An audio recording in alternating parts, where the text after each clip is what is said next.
Real Madrid is recognized as one of the most innovative teams in the world.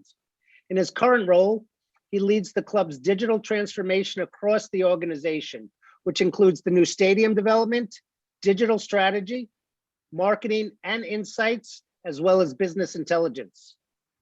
Our moderators will be leading the Q&A with Michael, but if you have any questions during the presentation, either from Michael or about the program, we encourage you to put them in the chat and we'll try to answer as many as possible. And I know we're all eager to hear from Michael, so I'm going to turn it over to our moderators, Kal Vadasz, who leads corporate partnerships at Stevens School of Business, and Laura Planells from Lincoln Education, who has been integral to developing this partnership between Stevens and Real Madrid. Kal, please take it away. Thanks, Brian, and thanks everyone for joining today.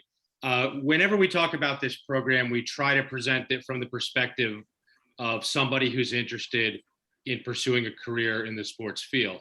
But as we'll learn more today and throughout learning about this program, there are lots of ways to do that that might not have jumped out to people when they first thought about it. When this partnership first came across my desk, there were really three things that were really exciting about it. Students get the opportunity to accumulate firsthand experiences. When you're looking for a job and you're talking to people, to interviewers, and explaining to them why they're interested, firsthand experiences can be very persuasive. In this program, you get that on the Real Madrid side three ways. First, in the classroom.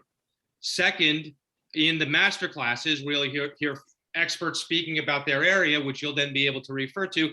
And finally, with a guaranteed summer position at Real Madrid Next. That's among the reasons we've asked Michael Sutherland to join us today. The opportunity to learn and then to participate at Real Madrid Next is very interesting.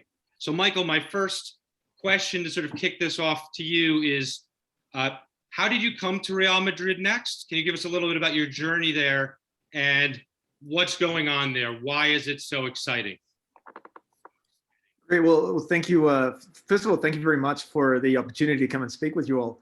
I mean, from the Real Madrid side, we're very, very excited about this partnership. You know, in terms of a little bit about how I came to be in Real Madrid, which I think is perhaps an interesting story for many of the people here, because as you mentioned, I'm not coming from a sporting background. I'm not a 25-year sporting veteran. I'm actually coming from the world of technology, innovation, product development, and in many ways that's very, very relevant. I mean, it has to be relevant. That's the reason they asked me to come, and I'll tell you why it's relevant.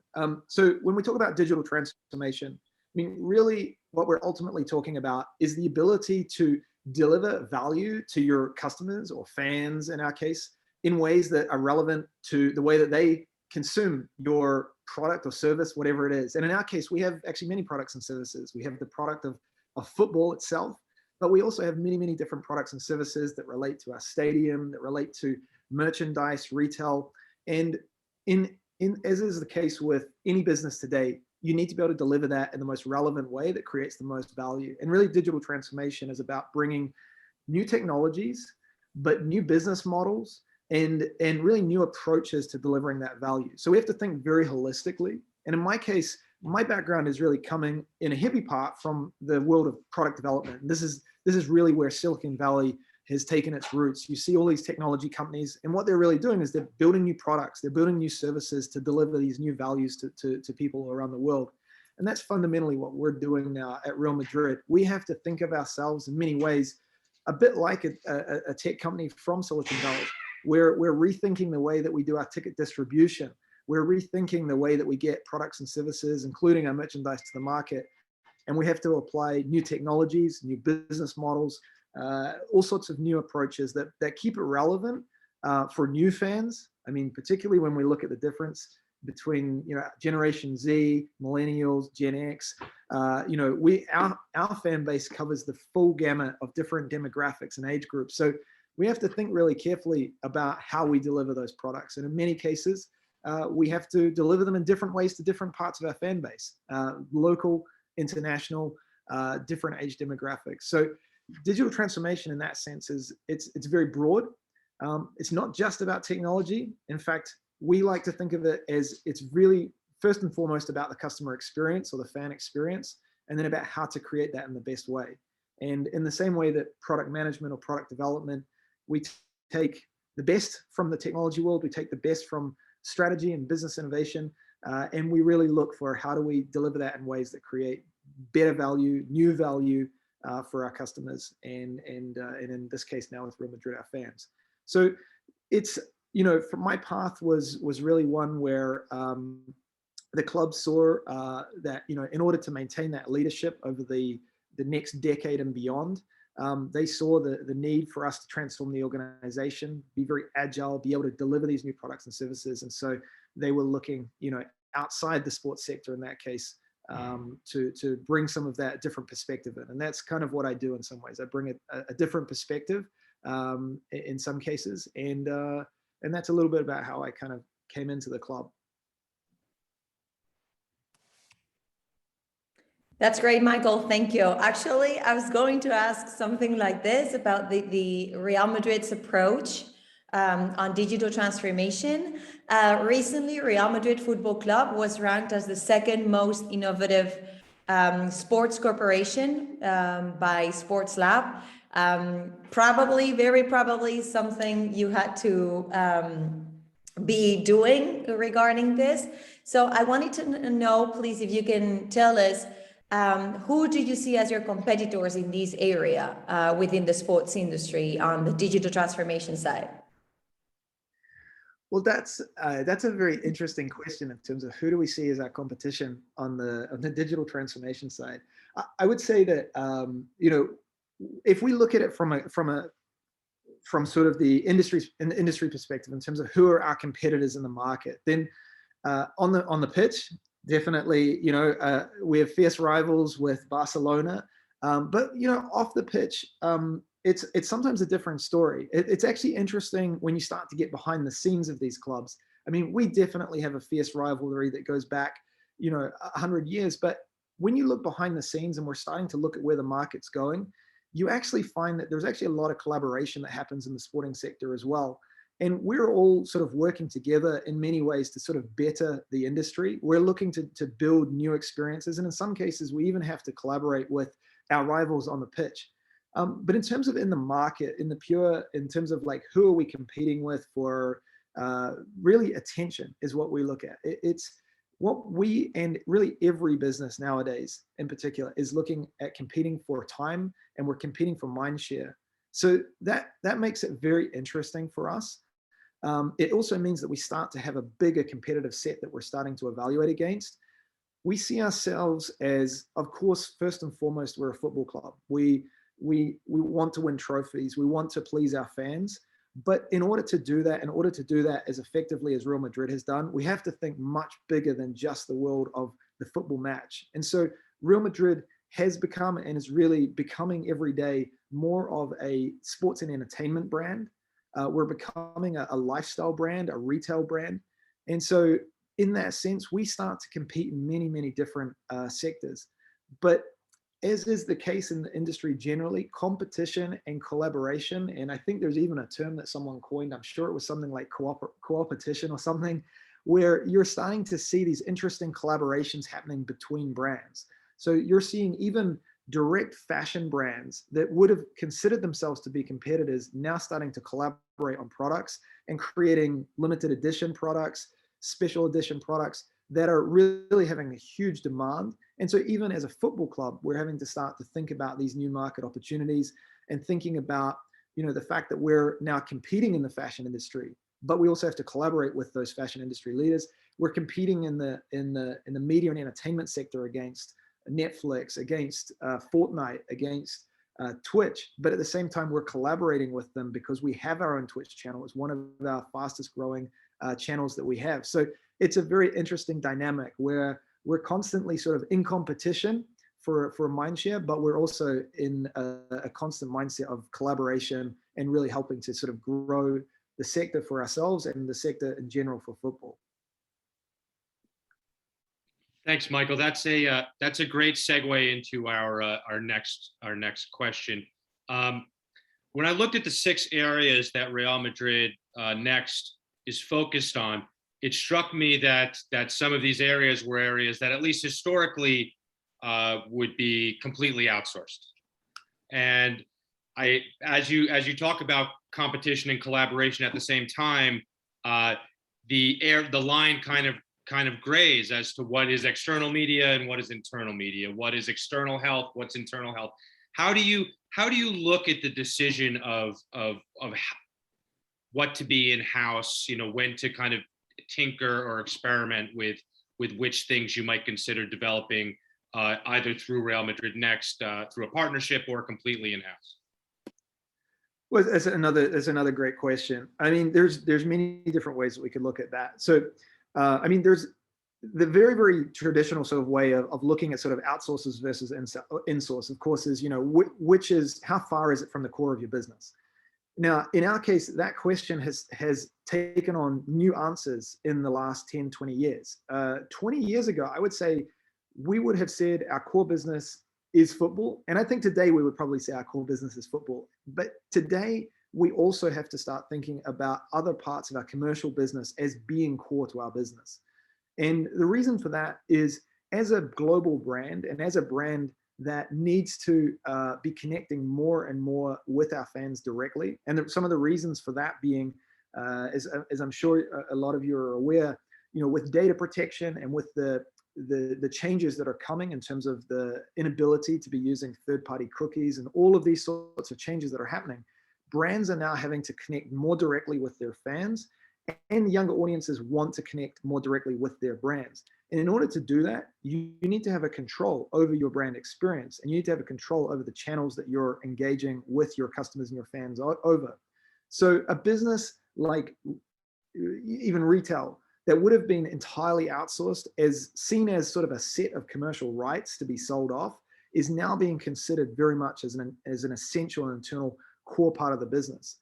So that's kind of when we're looking at the core business. If we're looking at sort of innovation, like in terms of the sorts of projects that we're running through Real Madrid Next, our innovation hub, in that case, innovation typically works best when you can move very quickly, you can experiment very simply and cost effectively, and usually that works best when you're separating it from your core day-to-day business. So what we would normally do is we would try and understand where are the areas that are most relevant to us, where are the areas that we're seeing the most growth, and then we would identify key partners, often startups that are in the industry, but sometimes also big companies that have innovation centers themselves, and we'll look at trying to run a pilot or a proof of concept or something around that concept. And then from there, it's a matter of starting to do progressively more sophisticated experiments, to the point that we decide that this is something that needs to start to move into the core of our business, that we need to scale up. And in the same way that any startup has a sort of a scale up period, it changes the nature of the way that we operate that. And that starts to become the moment that we need to put more resources around it, and we may need to start to bring it in-house. Now, it could also be that it's something that we decide is not critical to the core of our digital strategy or the core of our business strategy. And in that case, we may decide that it's better to operate it under a different model. Maybe we do a spin out, maybe we create a partnership around it. But I would say that if we had to create sort of a general rule, if it's related to engaging our customers in a core way, we'll probably try and focus on bringing that in-house. And at the very least, making sure that we have the knowledge in-house. And I often think about it more as insourcing or outsourcing the knowledge as opposed to the business itself. Yeah, and now you're talking about social media. You were mentioning Twitch. I wanted to say congratulations to you, because last time we spoke, Real Madrid was about to reach 100 million followers on Instagram. We already have 100 million followers on Instagram. I think it's the third company in the world with the highest number of social media followers. Yeah, exactly. So congratulations to you, to all your team. And also you were talking about a fun story on how Real Madrid started and entered the Twitch world. I think it was a couple of years ago or a year ago because of COVID. So please, could you talk about those different strategies that you follow depending on the social media and the audience you've got there? Well, I mean, Twitch has been an interesting one. It's, to me, actually, it's kind of interesting that it has even taken us this long to move on Twitch because of the fact that it's an incredibly important channel already. Generally, it's a major channel for esports and streaming content. But we actually we took a leadership position in that, which was very interesting. We were the first club to really formally move on Twitch, and we did it during the COVID period. And the reason that's interesting, which I think is what you're kind of alluding to, is the fact that we were sort of in a situation where we had to completely readapt and reimagine our content model, because all of a sudden we found that what made up 70% of our content normally, which is match-related content, highlights, and all of this sort of content suddenly went away. We didn't have any matches. We didn't have anything that we could really produce, and we had to think completely differently about how we obtain that content. Now, we also had an added bonus that the players also had a lot of spare time on their hands. So the players were starting to get a little bit restless, a little bit bored. And one of the first pieces of content that we actually put out was we started to get the players to play FIFA, FIFA 21, NBA 2K.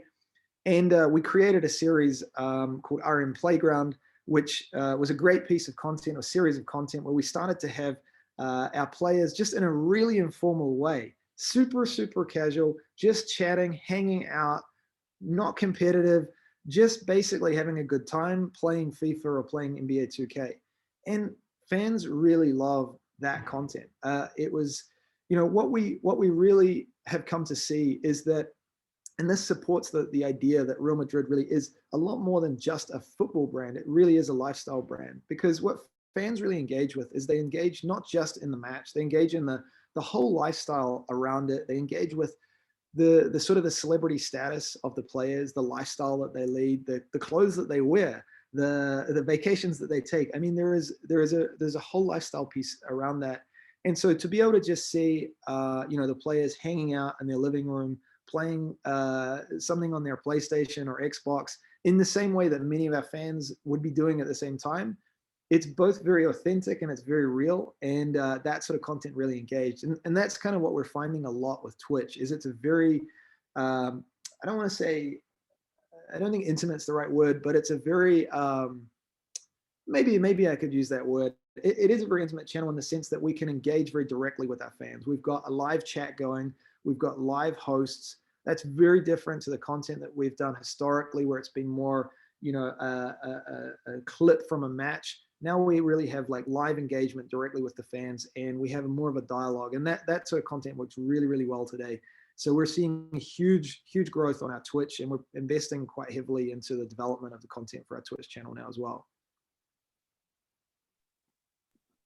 Thanks, Michael. Back to our students or our future students being job seekers.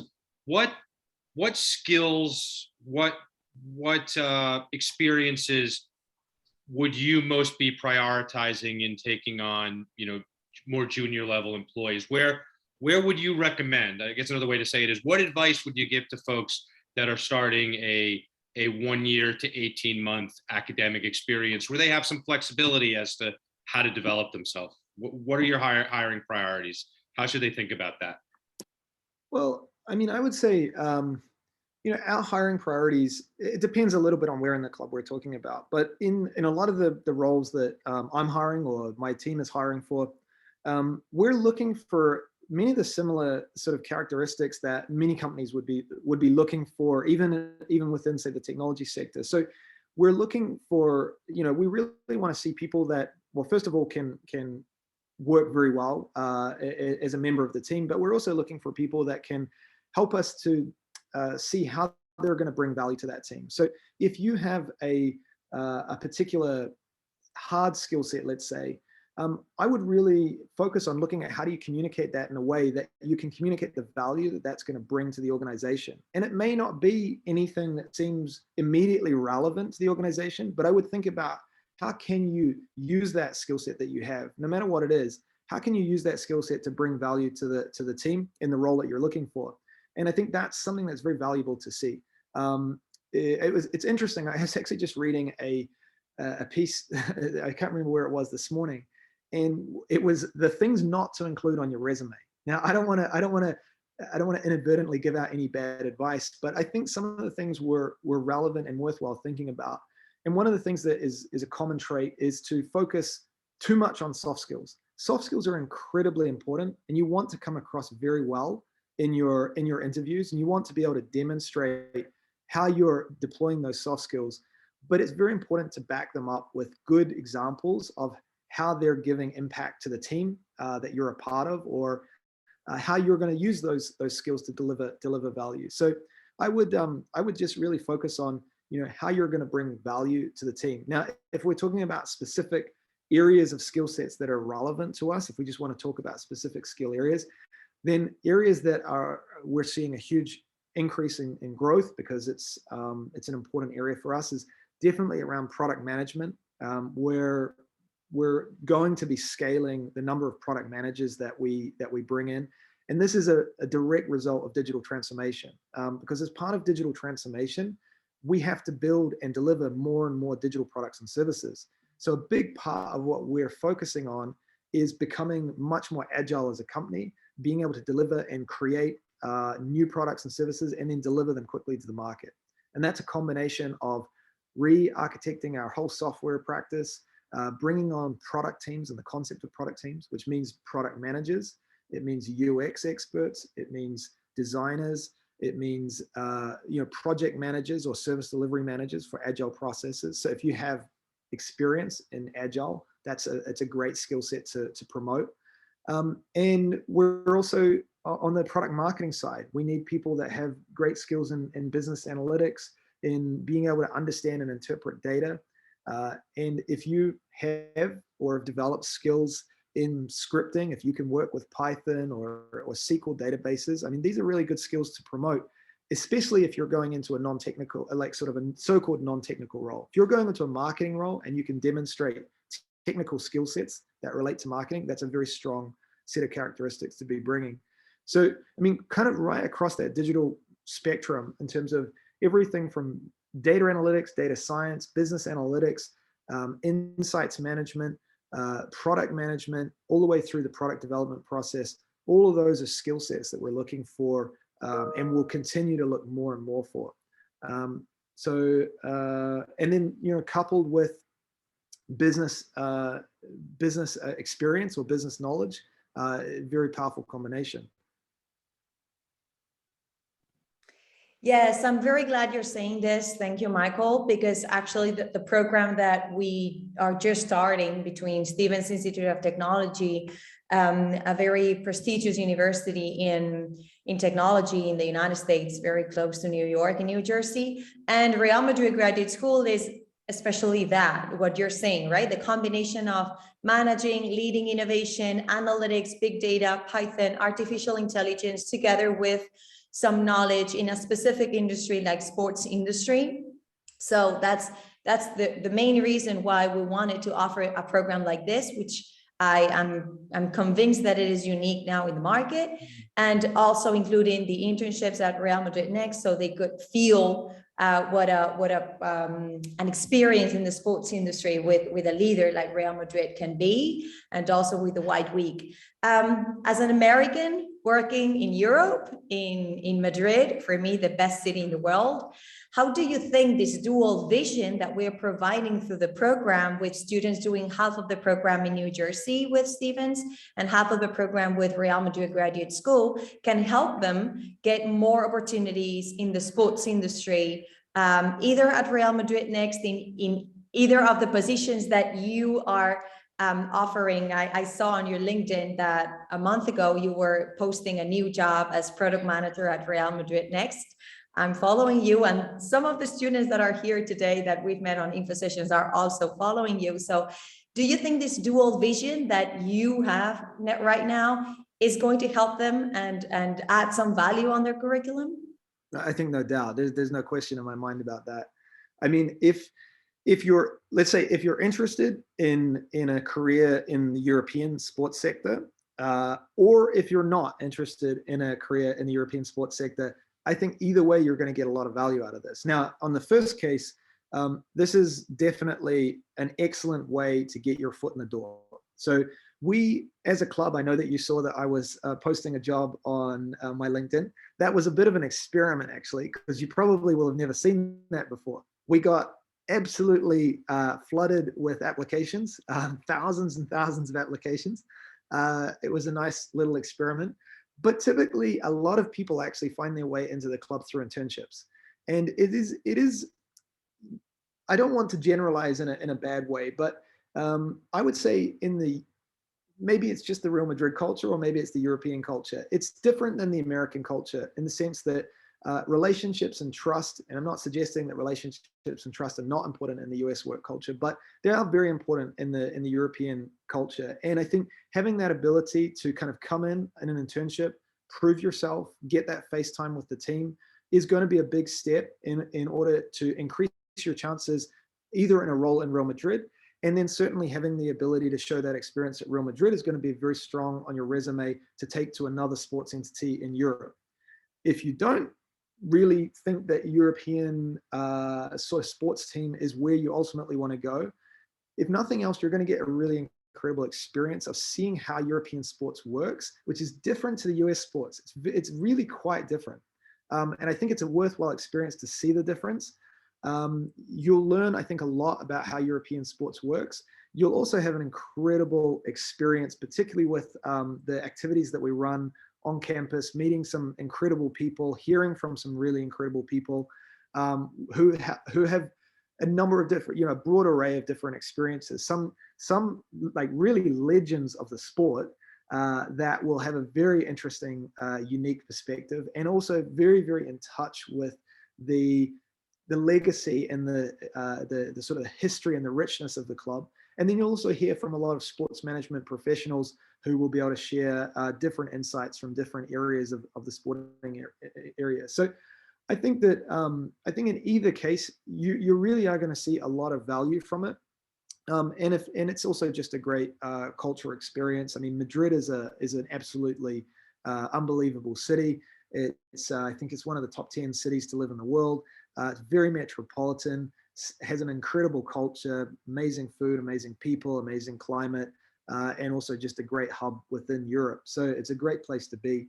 And Real Madrid, I say this in the humblest terms, is really quite an icon in the European sports sector. So if you're thinking of engaging in any way, then I mean it's a great place to be related with. So yeah, I don't know if that answers your question, but I think that there's a lot of value in it for most people.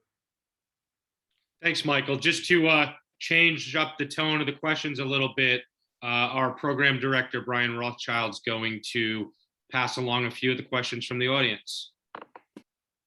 Excellent. What I'm going to start with actually is one question is there a prior background in technology required for this program? I just want to explain briefly that we do have 3 actual programs starting. So there will be the dual degree with the MBA program beginning this fall. And then in the spring, we have 2 more technical programs starting with the program in information systems and one in business intelligence and analytics. As Michael was referring to before, some of the more technical expertise you're going to get from more of the technical programs, and the analytics that you will get from the MBA program will also give you some of those knowledge and some of those skills that you will need and that are going to help you advance once you get to your internship next summer. So is the prior background in technology is not necessarily required. It's less required for the MBA program than it will be for either the information systems or the business intelligence and analytics program. So those of you who have tech backgrounds, those might be more appropriate programs for you, but you can always send any questions you have about the programs to sportstech@stevens.edu. And we'd be more than happy to go into detail about what is the difference between each of the programs. But while we have Michael here, I would rather get to some of these questions which talk directly to Real Madrid, which we're going to start with. Michael, when you talk about digital transformation, there is a lot of risk coming in with, say, cybersecurity, compliance. So what one student is asking Abhijit is, How do you come up with your risk management framework? Well, I mean, cybersecurity is one of the key topics that it's absolutely top of mind for us. And interestingly enough, maybe even in contrast to what I said earlier, it's actually something that we take so seriously. I wouldn't use the word outsource, but we work with a very, very big partner because of the fact that it's such a specialty area. So we, like any company nowadays, you have to take cybersecurity seriously, but Real Madrid is actually quite a target. We undergo quite a large number of attacks on an annual basis. It's quite surprising. People probably don't think of Real Madrid as being a cybersecurity, defense expert, but we actually defend against a lot of cybersecurity attacks, both to our business. And we also, because we run a venue, we have to be very, very aware of cybersecurity and even terrorist attacks on our venue. So security and sort of that risk framework is something that I don't know exactly how I can describe it on the call, but it's something that we have quite a sophisticated framework in place. We work with some very large companies as partners in this area, and we actually have a dedicated committee just specifically for cybersecurity that meets on a regular basis and discusses any improvements that we can make.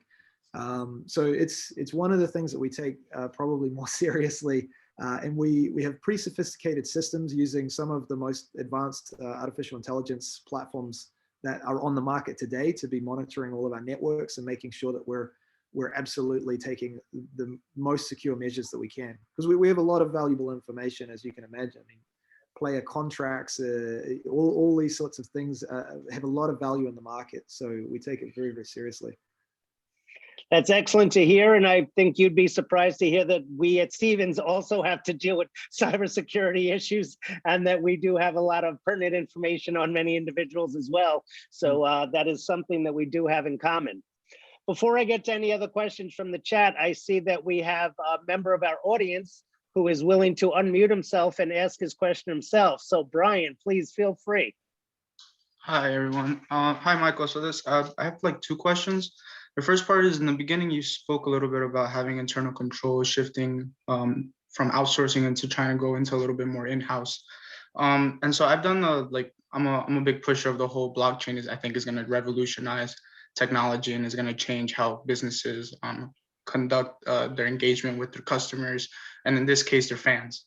So do you think that because of the rise of blockchain, is that making you like kind of have that shift of being more in-house? I'm seeing a lot of clubs kind of shift towards doing that, like no longer outsourcing. Something like socios.com, I saw today, is now the main sponsor of Inter Milan.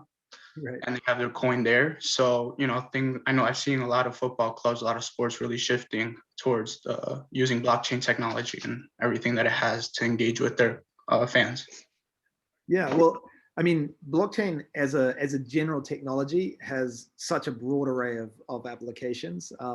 We've actually already run a number of projects using blockchain technology, including in our ticketing.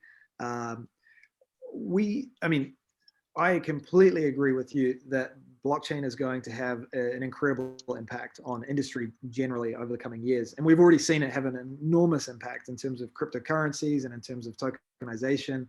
Socios.com is in fact, I literally, actually, I can't even say that, but I know a lot. I'm very familiar with Socios.com, let's just say.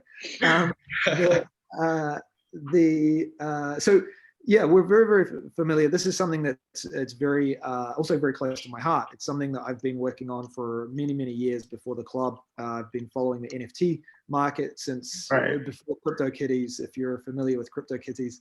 Yeah. But it's a place that has broad application for us. But as is the case with any technology, what we're really looking for first is it going to deliver value in a unique way that delivers that value in a way that couldn't be delivered through another technology? So blockchain is a great technology, but very often it gets, I wouldn't say confused, but the first place we go is blockchain, when it may even be that a standard database is going to be faster and more secure and and more agile in terms of deploying. So we need to really look at those use cases and say, look, is blockchain going to deliver us something that a traditional database can't? If it's going to be more expensive to run, or if it's going to be slower to operate, are we gaining something else? And so, for example, ticketing. If we want to enable the ability for third parties to sell tickets, then it could be the blockchain makes a very, very good option for enabling that trustless transaction to happen, where we can enable a whole layer of essentially non-trusted third parties to go and sell tickets on our behalf. Right now, that's not actually the objective that we have. So we have to look at other technologies. But in general, NFTs are a big priority. I think the NFTs are going to have a huge value for our fans in terms of both creating new merchandising streams, new abilities to create engagement. And it has a lot more applicability when we start to look at where fans are spending more of their time. They're spending more and more of their time in online spaces. They're spending more time in Fortnite. They're spending more time in online worlds. And those online worlds are naturally going to become places that want to adopt and use and buy and sell NFT type items. And so, of course, we need to be thinking about how do we get there? How do we meet our fans there? And we're going to need to be in that space. So I'd say something like NFTs, definitely we're looking at bringing that as close in-house as possible, because it's very core to our digital strategy. Something like a ticketing system, we may look at outsourcing, because it may be that there's a company that's developed a much stronger solution with a stronger engineering team behind it that we could possibly support. So it's really on a case-by-case basis, but generally, super exciting area of development. I'm a close follower of the cryptocurrency markets. I'm a close follower of all the token solutions, and it's a very exciting space. Yeah, I agree. Especially seeing after the NFTs with the NBA top-off cards, and seeing how the NBA has been successful with their NFTs and Dabble and their collaboration. So I'm seeing now that the UFC has also made a contract with Dabble to start doing their own NFTs. So it's interesting how that space is really taking over, and really, like you said, engage more with their fans. Yeah, thank you. Great. Thank you, Brian. Thanks for the question. Laura, I'm going to throw one question at you. Somebody asked about the job roles that they can expect after the program completion. If you could just mention quickly just some of the roles that some alumni from other Real Madrid programs have gotten into. Yes, of course. Real Madrid Graduate School, as you all probably know, because I'm seeing some of your faces, and we've already met you in some of our prior info sessions, like Brian, for example, or John. We always mention that there's many career opportunities when doing any of the programs at Real Madrid Graduate School. And if you add Stevens Institute of Technology to the equation, the picture is even bigger. So there's even more career opportunities. We can find people working at Inter Miami, for example, football club that many of you of course know, because David Beckham is the president and founder of it. We've got 3 Real Madrid Graduate School alumni working currently at Inter Miami, for example. In the United States, we've got Ornella Desiree as well working. We've got Rebecca Diaz working at La Liga in the United States. So we've got Nathan Rackett as well working at Spartan Race. And all of them are Real Madrid Graduate School alumni working in the United States. There's also, for example, another student, Oliver Batzer, who did an internship at Real Madrid Graduate School and then was offered a job position as the strategy executive. Paulo Diniz, who is here with us today, is also an alumni, and he's now the international director at Real Madrid Graduate School. So he's another example. We've got Tomas Gutierrez with us as well, who's the academic director of the program at Real Madrid Graduate School in sports technologies, and he knows a lot of students that are working in the field. And I always remember a sentence that Brian always says in our info sessions, and that Michael was mentioning before, which is, in the sports industry, as in any other industry, it's not only what you know, but who you know. And being part of Real Madrid Graduate School's family, if you want to enter the sports industry, regardless of the area technology, marketing, management, business positions, sports agency, law, regardless of the area. Being part of Real Madrid Graduate School's family is going to open doors in the sports industry, because let's say you want to go and there's a new position in Inter Miami, you will find 3 people there. So this is going to help you have something in common with them, and all these Real Madrid Schools family that is being going on and on for the last 17 years is going to help you find job position, let's say Adidas, Juventus, and Michael was talking about the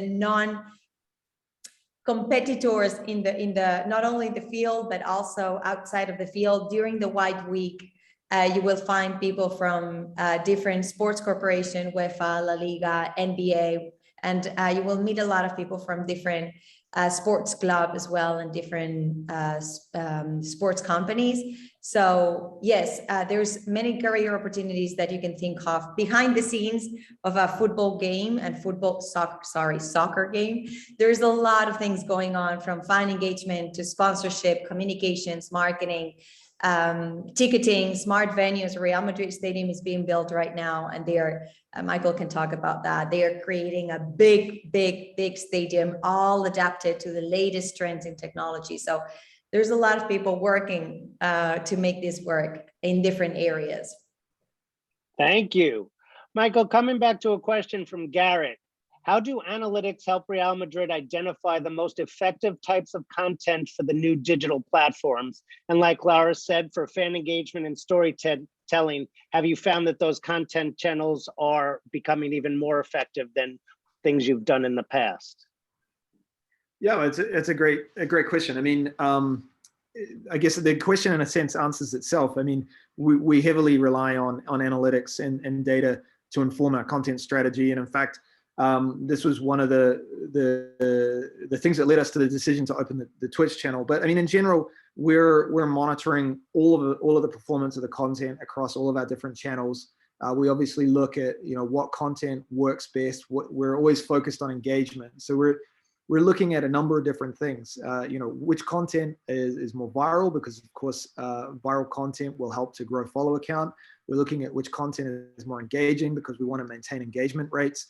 And total number of interactions around our content is a key thing that we're looking for. So we're obviously looking at that on content by content piece. So we have different categories, different series of content, and so we'll be looking back and understanding which types of content perform best. We'll be looking at which content performs best at what times of the day, and we're always kind of learning and trying new things as well. So right now, in particular, we're going through. I would say quite a transition in the approach that we're taking to content. We've made some quite major changes in the last year to the way that we approach content as part of what we call our digital revolution strategy, which is our broad transformation strategy for the club. And one of the new initiatives that we're driving forward right now is what we call our digital factory. So a digital factory it's quite an ambitious concept. It really represents our whole media and entertainment arm of the club, and it represents all of the media production that comes out of the Real Madrid brand, focusing on everything from social media, short form, mid form, long form content, even original programming for streaming platforms like Amazon, Netflix, etc. So that's also about growing our capabilities, both in terms of analytics and production, distribution. And so all of this is a continual effort to learn more about the content that we're producing, produce new types of content, and then measure the effectiveness of that content, and then keep that kind of cycle going. So it's sort of a constant process of experimentation, measurement, learning, and continuing to do that, and always trying to focus on growth. And that's been quite successful over the last year. In fact, the 100 million milestone that Laura was talking about before, we actually, since I can say it now, we didn't say it before, but I can say that we actually had a dedicated strategy for that milestone. We started that strategy about 6 months ago, and it wasn't something that we talked publicly about, but we accelerated our growth on that channel substantially over the last 6 months. And we've actually now really accelerated the growth of followers on the Instagram channel through a new approach and content strategy. And that was a result of understanding what content works best, looking at the data, looking at all of the analytics, and we've used that to now accelerate the growth on that channel. I guess that means that me being a follower wasn't acting as an influencer, adding the other millions of people to follow. Just kidding. As the last question before we wrap up, I think I will kick it back to Kal. You surprised me. I had the mute on. Michael, I wanted to say thank you so much. And in closing out this wonderful session, looking to the future, which in many respects it feels like this whole thing was, is there a trend or two that you think is going to be especially big over the next 10 years, or perhaps especially surprising that it'll be big over the next 10 years? I mean, there's many different trends that we're obviously tracking. I mean, if I had to really put my finger on one, I would say this shift in the way that we see the brands of football clubs, particularly the super brands. And now I don't know how closely everyone here is following the football sector in Europe, but you probably would have seen there was a lot of noise made about this idea of a new Super League. Now, it hasn't ended up moving forward, but it's something that is really representative of a bigger shift in the need for the whole industry of football to go through really a transformation. Because one of the things that was really noted during that period was younger fans. They need a slightly different product in order to really stay engaged with the sport. And we see that actually across multiple different sort of so-called traditional sports. And so, what you're really seeing is this shift to this sort of entertainment and lifestyle brand. And with that, you're going to see big changes in the approach to retail and merchandising and the way that those brands are used to collaborate with other brands. You start to see that a little bit already. You've seen, perhaps you might have seen that Paris Saint-Germain did a partnership with brand Jordan and released their team shirt more as sort of a streetwear, culture wear type announcement. And that's really showing you a key part of that trend, which is the intersection that's happening between culture, art, music, and sports in that kind of approach to lifestyle. And so that's a big trend that you're going to see, particularly amongst the biggest clubs over the next 10, 20 years, as they really look to engage more intimately with international audience. Because for us, I mean, we have a very, very, very hardcore fan base in Spain. I mean, you probably know it most close. It's most close probably to your college teams in the US. It's a team for life. It's your alma mater. It's the team that you follow no matter where you move in the US. And if in Spain, if you're born in Madrid, you're probably going to either be an Atletico Madrid fan or a Real Madrid fan, and you're going to be for life. That's very different to a fan in New York or New Jersey or California or India or China. And so, the clubs are really looking to say, how do we get closer to these fans all around the world in a way that's relevant to them? And that really comes down to how you grow that brand globally. So that kind of shift in thinking about the brand is a big change that you'll see over the next 10 to 20 years. Michael, thank you so much for that answer. Not only was it interesting, but I think it's representative of the kind of opportunity that the students listening here today will have if they participate in a program like that, because I don't think that's something you're going to read anywhere, when you're following sports. I'm also going to use that answer if the New York Jets give me an interview. So I appreciate it. Thank you again so much. That'll conclude our questions to you. And then Brian, I don't know if you wanted to answer some of those program questions, but Michael, again, thank you. Well, thank you very much, Carl, and thank you, Brian, and thank you to everyone here that allowed me to participate and speak to you all. It's been a real pleasure. So I hope to see some of you over this way. Thank you, Michael. The pleasure was all ours. Thank you again, Michael. As far as the questions regarding the program, I will answer a few quickly, but please remember that the sports tech at Stephen's email is always available for any questions that do come up. As far as, is there an age barrier to enter the program? Absolutely not, except for the fact that the programs are all full-time and they are not offered part-time. So there is no age barrier, but you must be prepared to go to school full-time as opposed to work full-time while attaining these degrees. And you need to have an undergraduate degree. Thank you for adding that, Kal. That was something I thought went without saying, but I guess you're Well, right. And I think we need Since to. they brought up say that. age, there could be some kind of Doogie Howser situation. I just wanted to, these That's kids true. probably don't even know who that is. I'm sure they don't. It's Neil Patrick Harris, for those of you who don't know. If one wants to apply for the BIA, what would be the admission requirements? The admission requirements are the same admission requirements if you were joining any of our programs regularly, and you are all in luck. The only thing that has come out of COVID that might work towards an advantage is that the GRE and GMAT exams have been waived for the entire academic year of 21-22. Therefore, you can enter into any of the programs without taking the standardized exam. Hopefully your work experience and undergraduate career will get you accepted into any of the three programs, whether it be BIA, Information Systems, or the MBA.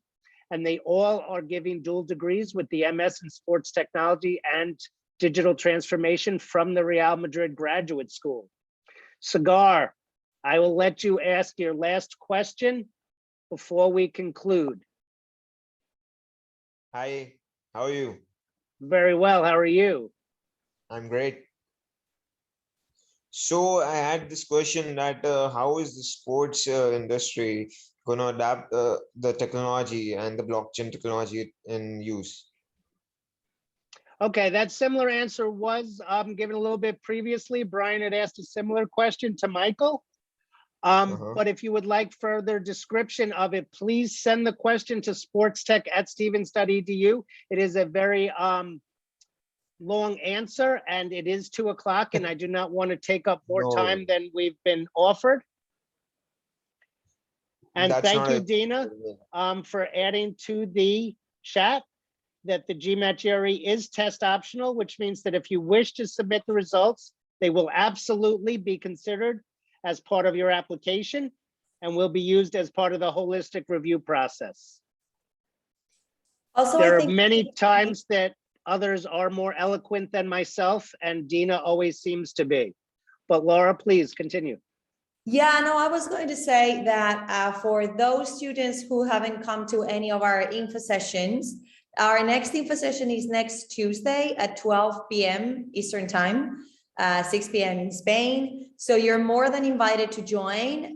Brian and I will be together as usual, and we will be very glad to explain about the MBA program that is starting in the fall, or the MBIA program and MIS program that are starting in spring, and to answer any question that Sagar or any other of you who are here today and would like to have any question about the 5-week residency in Madrid, the courses at Stevens, anything you would like to ask, Brian will help on the Stevens side, I will help on Real Madrid Graduate School side, and we will be more than happy to see you there. So please send us an email to Stevens, to sportstech@stevens.edu, or please come to our next info session, and we will be more than happy to give you all details. We want to thank you again for taking time out of your busy day to join us. And we wish you a pleasant evening. Goodbye, everyone. Bye. Thank you, everyone.